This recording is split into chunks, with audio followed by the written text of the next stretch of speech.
હમણાં પવનની ગતિ અને પ્રી મોન્સૂન એક્ટિવિટીના વરસાદના લીધે જનધનને ઘણી હાનિ થવામાં હતી, પરંતુ હવે ખેડૂત ભાઈઓ પોતાનું કાર્ય કરી શકશે અને લગભગ લાંબા ગાળાના અંતરમાં હવામાનમાં પ્રકાશને તડકો અને ગરમી વધવાની શક્યતા રહેશે.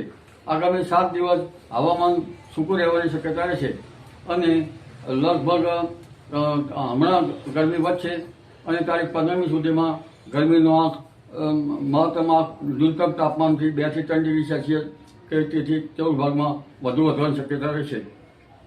14મી એપ્રિલે પવન ફૂંકાવાની શક્યતા રહેશે અને 20મી એપ્રિલ સુધીમાં તો મહત્તમ તાપમાન લગભગ મધ્ય ગુજરાતના ભાગોમાં, વડોદરા વગેરે ભાગોમાં 42 ડિગ્રી કે 43 ડિગ્રી સેલ્સિયસ જેવું થઈ જવાની શક્યતા રહે. આ ઉપરાંત ઉત્તર ગુજરાતના ભાગોમાં પાટણ સમી હારીજ મહેસાણાના ભાગો, ખાસ કરીને બનાસકાંઠા પાલનપુરના ભાગોમાં પણ મહત્તમ ઉષ્ણ તાપમાન 42 ડિગ્રી સેલ્સિયસ કે તેથી વધુ થઈ જવાની શક્યતા રહે. પંચમહાલના ભાગોમાં પણ ગરમી વધી શકે. અમદાવાદ ગાંધીનગરના ભાગોમાં પણ મહત્તમ તાપમાન 42 ડિગ્રી સેલ્સિયસની આસપાસ થઈ જવાની શક્યતા રહે. કચ્છના ભાગોમાં મહત્તમ તાપમાન 39 ડિગ્રી સેલ્સિયસ આસપાસ થવાની શક્યતા રહે. રાજકોટના ભાગમાં પણ મહત્તમ તાપમાન 40 ડિગ્રી સેલ્સિયસ આસપાસ રહેવાની શક્યતા રહે. આ ઉપરાંત જૂનાગઢના ભાગમાં પણ મહત્તમ તાપમાન 40 ડિગ્રી સેલ્સિયસની આસપાસ રહેવાની શક્યતા રહે. આ ઉપરાંત પશ્ચિમ સૌરાષ્ટ્રના ભાગમાં મહત્તમ તાપમાન 36 ડિગ્રી સેલ્સિયસ આસપાસ થવાની શક્યતા રહે. દક્ષિણ ગુજરાતના ભાગોમાં મહત્તમ તાપમાન 36 ડિગ્રી સેલ્સિયસ આસપાસ રહેવાની શક્યતા રહે, જેમાં સુરત, નવસારીના ભરૂચના ભાગોમાં આ ઉષ્ણ તાપમાન રહી શકે. તેમજ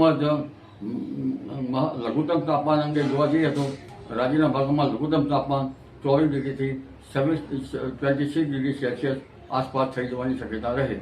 એટલે હવે ધીરે ધીરે ગરમી વધશે, પરંતુ ઉલ્લેખનીય છે કે ગરમીની સાથે સાથે ઉભા કૃષિ પાકોમાં ઈયળની પણ ધાસ્તી રહેવાની શક્યતા રહેશે.